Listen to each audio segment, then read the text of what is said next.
مېلمنو ټول ته په خیراله او بیا زه مبارکي ورکوم دا کم چې نوې کابینه جوړه شوه الیکشن وشولو د پی جی ای هغه ټول مبارکي ورکوم او څنګه چې سلمان صاحب وویل نو دا کړی ټول زی سهیل باچا له دا شمله د ده په سر باندې شوه نو ده راوړله په دې علاقې په دې خلکو یې په سر کړله دا ډېر ښکلی ماحول دی نن ناست وم ډېر خوشحاله وم الله پاک دې دغه شانتې زموږ په دې علاقه کې د امن سیوا کړي چې څونه امن دا قسم ایونټس به کېږي الیکشن یې به کېږي بیا موږ جمهوري خلک یو په دې به موږ ډېر زیات خوشحالېږو چې کله الیکشن کېږي دا د جمهوریت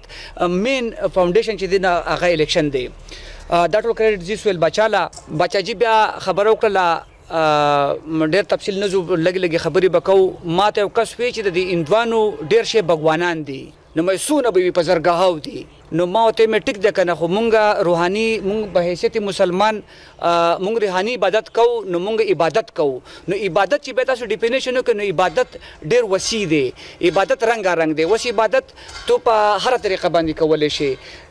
عبادت صحافت چې دا د عبادت یو دویمه زویم چې دا یو دویم روح دی د دی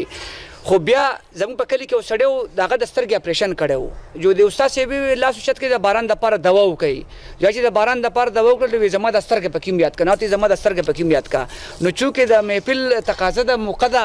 نو زه یوازې د سهیل باچا د ولې صفت وکړم زه خو ځان سیاسي سماجي سړی یم نو موږ پکې خپل صفت هم کوو زموږ او د دو په کار کې دونه فرق نشته دی موږ خدمت موږ کوو خدمت دو کوي زموږ د دو په طریقه کار کې فرق دی ریاست موږ وایو مور ده نو مور ده نو مونږ زامن یو دی هم زوی د زوی هم زوی ما سهیل باچا یادوم دا سهیل باچا هم زوی د زوی هم زوی یم مونږ چې سهار راوځو زمونږ کار دی دا سهیل باچا درې صحافیان دي نو دو یو ځای کې چې کم ځای کې نقصان یې هغه پوینټ آوټ کوي مونږ ته یې ښیي په ګوته باندې چې دا شی دی نو مونږ وله بیا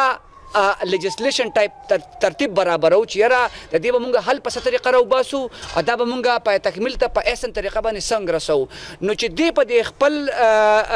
کار کې مونږ ورته د پروفیشن وایو چې دې په دې خپل پروفیشن کې کوتاهي کوي نو دې په عبادت کې نیمګړتیا راولي د په ایمان کې فرق دی او دې خپل کار په صحیح په احسن طریقه نه کوي یا ایون زو چې په صحیح طریقه باندې نه کوم نو زه هم په دې کټګرۍ کې راځم نو الله پاک ته مونږ له توفیق راکړي چې مونږ سیاسي سماجي خلک او دا سیاسي خلک او ایون دا سیاسي چارواکي دا سرکاري چارواکي چې کم دي چې مونږ ټول په یو ګروپ په شکل کې خپل یو شی بوزو مخې ته نو دا به ډېره ښه او زموږ د عمل په ترقي وکړي او الله دې کړي چې زموږ دا خاوره زموږ د عمل ترقي وکړي پاکستان زنده باد ډېره مننه ډېره زیاته مهرباني طارق صاحب